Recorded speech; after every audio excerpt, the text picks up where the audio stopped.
Romanian Duolingo tutorial. Hi, this is Mihnea. Welcome to Romanian Hub, the ultimate Romanian language learning portal. In the Romanian Duolingo tutorial series, I help language learners with their understanding of the Romanian language lessons on Duolingo. In this episode, we're going to do all the 5 lessons from Level 1, Basic 1. Let's start. Hai să începem. Lesson 1. The target vocabulary is bărbat, femeie, băiat, fată, eu, sunt, un, o, nu. Hai să începem. Let's start. Select the word for girl. In the first image we have fată. Second image, femeie. Third image, cafea. Cafea means coffee. Femeie means woman. Fată means girl. So girl means fată. Let's check. Correct. Continue. Select the word for woman. First image we have băiat. Second, femeie. Third, fată. Fată means girl. Femeie means woman, băiat means boy. So, woman, femeie. Check, correct, continue. Select the word for man. The first image we have child. Second, bărbat. Third, femeie. Femeie means woman, bărbat means man, child means tea. The correct answer is bărbat, man. Check, correct, continue. Select the word for boy. The first image we have suc. Second, băiat. Third, pâine. Pâine means bread. Băiat means boy. Suc means juice. So boy means băiat. Check, correct. Continue. Write this in English. Un băiat. Un băiat. A boy. Check. Correct. Continue. O fată. O fată. A girl. Check. Correct. Continue. Eu nu sunt o femeie. Eu nu sunt o femeie. I am not a woman. Eu nu sunt o femeie. Correct. Write boy in Romanian. Băiat. Băiat. Correct. Let's continue. Write girl in Romanian. Fată. Fată. Correct. Let's continue. Write this in English. Eu sunt bărbat. I am a man. Check. You are correct. Let's continue. Lesson completed. Lesson 2. The target vocabulary is copil, tu, ești, el, ea, este, e, și. Hai să începem. Let's start. Write this in English. Un copil. Un copil. A child. Un copil. Eu sunt un bărbat și ea este o femeie. Eu sunt un bărbat și ea este o femeie. Let's write this in English. I am a man and she is a woman. Eu sunt un bărbat și ea este o femeie. Let's continue. Here, write this in English. Ea este o fată și el este un băiat. Ea este o fată și el este un băiat. She is a girl and he is a boy. Ea este o fată și el este un băiat. Let's continue. Write this in English. El nu e o fată. El nu e o fată. He is not a girl. El nu e o fată. Let's continue. Write this in English. Tu ești o femeie, nu un bărbat. Tu ești o femeie, nu un bărbat. You are a woman, not a man. Tu ești o femeie, nu un bărbat. Let's check. We are correct. Let's continue. Write this in Romanian. A child. Un copil. Un copil. Let's continue. Select the missing word. Ești un băiat, nu ești o fată. We have the choice between ea, tu, el, eu. Tu ești un băiat, nu ești o fată. Tu, check, correct. You are a boy, not a girl.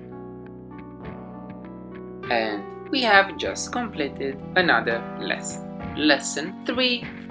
The target vocabulary is măr, pâine, mănânc, mănânci, apă, lapte, beau, bei, sau.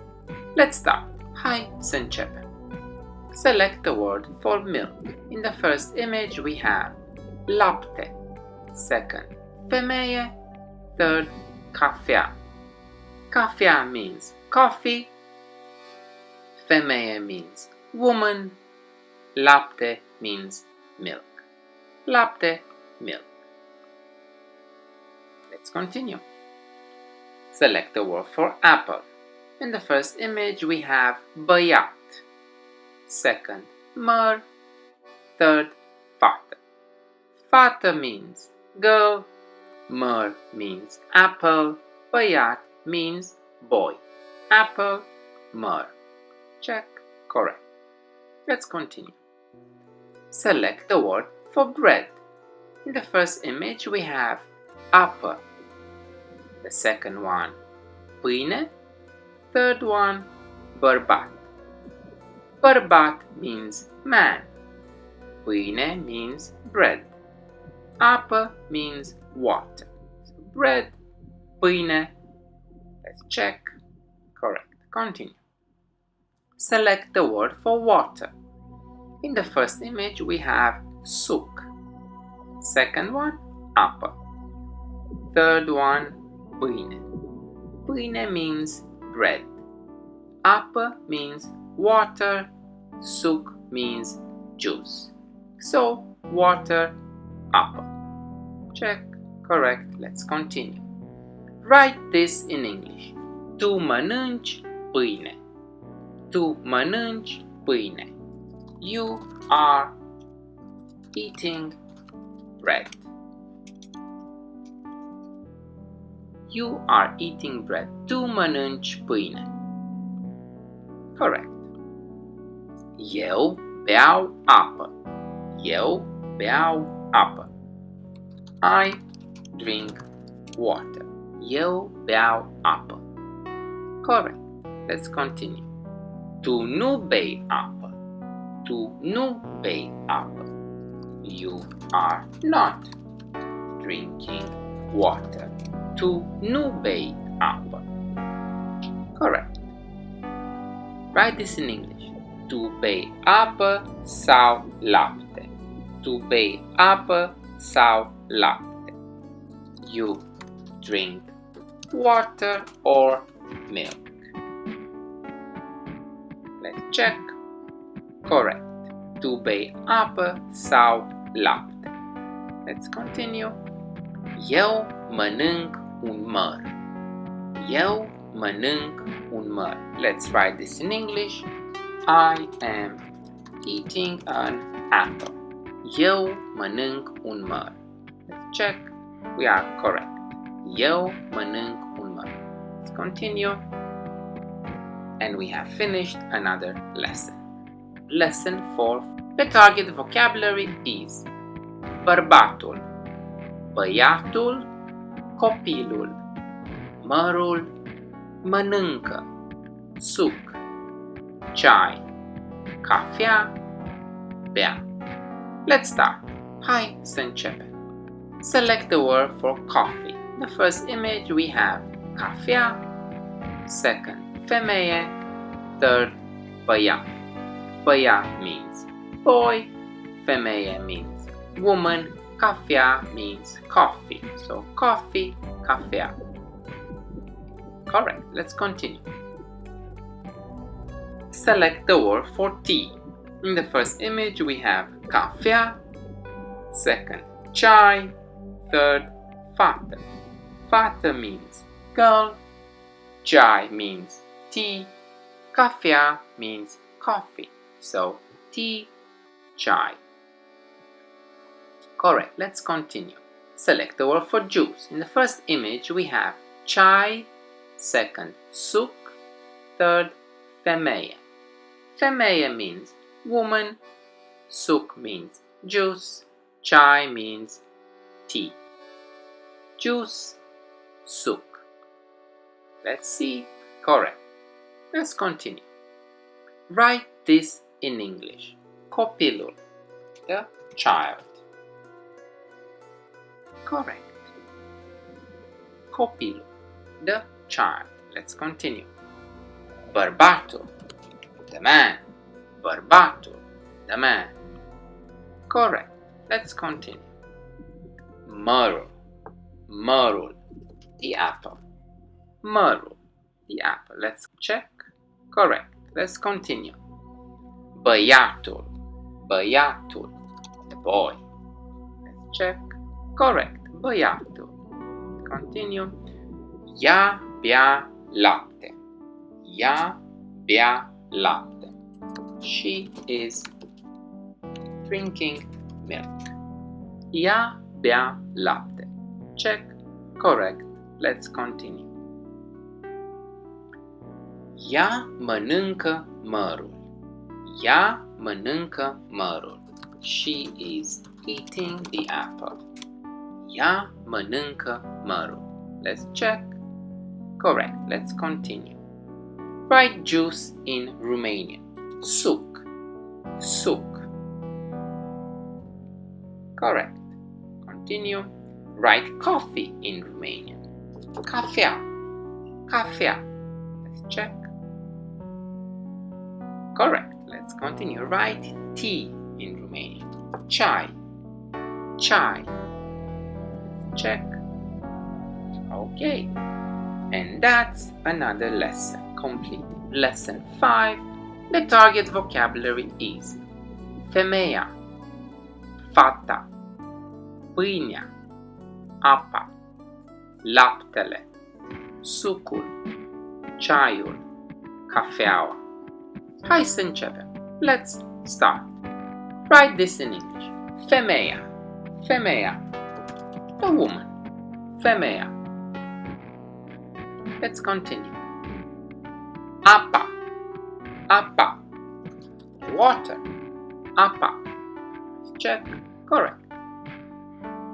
Laptele, laptele, the milk, laptele. Let's check. Correct. Cafeaua, cafeaua, the coffee, cafeaua. Let's check. Correct. Let's continue. Sucul, sucul, the juice, sucul. Correct. Continue. Pâinea, pâinea, the bread, pâinea. Let's check. Continue. Fata, fata, the girl, fata, the girl. Let's check. Correct. Let's continue. Ceaiul, ceaiul, the tea, ceaiul. Correct. And we have completed another lesson. You learned basic one. And that's the end of another episode in the Romanian Duolingo tutorial series. Now it's your turn. Make a sentence with one of the target words and post it in the comment section below. And don't forget to subscribe. In that way you won't miss the next episode. Ciao! This is Mihnea signing out from Bangkok.